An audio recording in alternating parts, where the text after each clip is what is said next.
प्यारे बच्चों सत श्री अकाल। बच्चों ਅੱਜ ਅਸੀਂ ਜਮਾਤ ਪਹਿਲੀ ਵਿਸ਼ਾ ਗਣਿਤ ਦੇ ਵਿੱਚ ਸੰਖਿਆ ਪੱਟੀ ਦੀ ਸਹਾਇਤਾ ਦੇ ਨਾਲ ਬਿਲਕੁਲ ਬਾਅਦ ਵਾਲੀ ਸੰਖਿਆ, ਬਿਲਕੁਲ ਪਹਿਲਾ ਵਾਲੀ ਸੰਖਿਆ ਅਤੇ ਵਿਚਕਾਰ ਵਾਲੀ ਸੰਖਿਆ ਬਾਰੇ ਲਿਖਣਾ ਸਿੱਖਾਂਗੇ।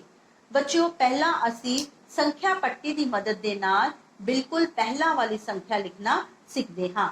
ਬੱਚਿਓ ਇੱਥੇ ਆਪਾਂ ਨੂੰ ਸੰਖਿਆ 15 ਦਿੱਤੀ ਗਈ ਹੈ। 15 ਤੋਂ ਪਹਿਲਾਂ ਕਿਹੜੀ ਸੰਖਿਆ ਆਏਗੀ ਬੱਚਿਓ? आओ ਆਪਾਂ संख्या पट्टी ते देखते हाँ। बच्चों 15 तो पहला केड़ी संख्या है? 14। 14 15 14। आओ हुण असी 14 नु इत्थे पढ़दे हाँ। संख्या 14 असी इत्थे पढ़ांगे। बच्चों अगला सवाल है साडा, संख्या 17 सानू दित्ती गई है अते 17 तो बिल्कुल पहला की आवेगा? आओ असी संख्या पट्टी दी मदद दे नाल देखदे हाँ। बच्चों 17 तो बिल्कुल पहला की आ रहा है? 16 17। 17 तो पहला बिल्कुल की आ रहा है बच्चों? 16। हुण असी इत्थे संख्या 16 भरांगे। बच्चों अगला साडा सवाल है, इत्थे सानू संख्या 11 दित्ती गई है। 11 तो पहला केड़ी 11 तो बिल्कुल पहला केड़ी संख्या आएगी? आओ असी संख्या पट्टी दी मदद दे नाल देखदे हां।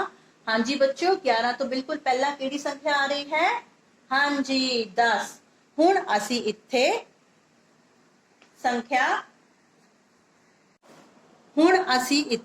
संख्या 10 भरांगे। बच्चों हुण असी बिल्कुल बाद वाली संख्या लिखना सीखते हाँ। बच्चों इत्थे आपां नूं संख्या 14 दित्ती गई है। 14 तो बिल्कुल बाद वाली संख्या केड़ी आएगी? आओ संख्या पट्टी की सहायता दे नाल देखते हाँ। देखो बच्चों संख्या पट्टी ते 14 तो बिल्कुल बाद विच की आ रहा है? हाँ जी 15। हुण असी इत्थे 15 भरांगे। बच्चों साडा अगला सवाल है, इत्थे सानू संख्या 16 दित्ती गई है। 16 तो बिल्कुल बाद वाली संख्या केड़ी है? आओ संख्या पट्टी विच देखदे हाँ। 16 17। इत्थे असी 17 भरांगे। बच्चों साडा अगला सवाल है, इत्थे सानू संख्या 12 दित्ती गई है। 12 तो बाद केड़ी संख्या आउंदी है? आओ असी संख्या पट्टी विच देखदे हाँ। 12 13। इत्थे असी 13 भरांगे।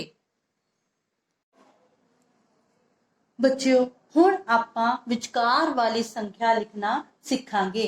इत्थे आपां नूं 12 अते 14 दो संख्यावां दित्तियां गईयां हन। बच्चों आपां संख्या पट्टी दी सहायता नाल देखांगे कि 12 अते 14 दे विचकार केड़ी संख्या आउंदी है।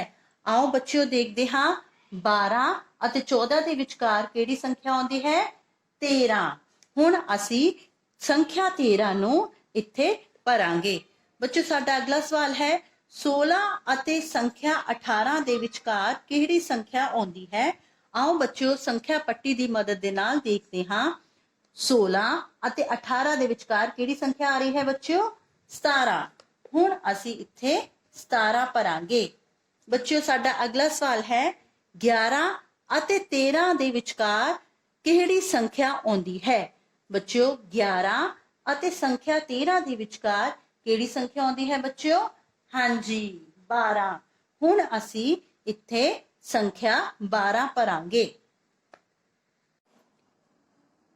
बच्चों तुसी भी अपनियां कापियां ते इन्हां सवालां नूं करना है अते उसदी पिक्चर मैनूं सेंड करनी है। धन्नवाद प्यारे बच्चों।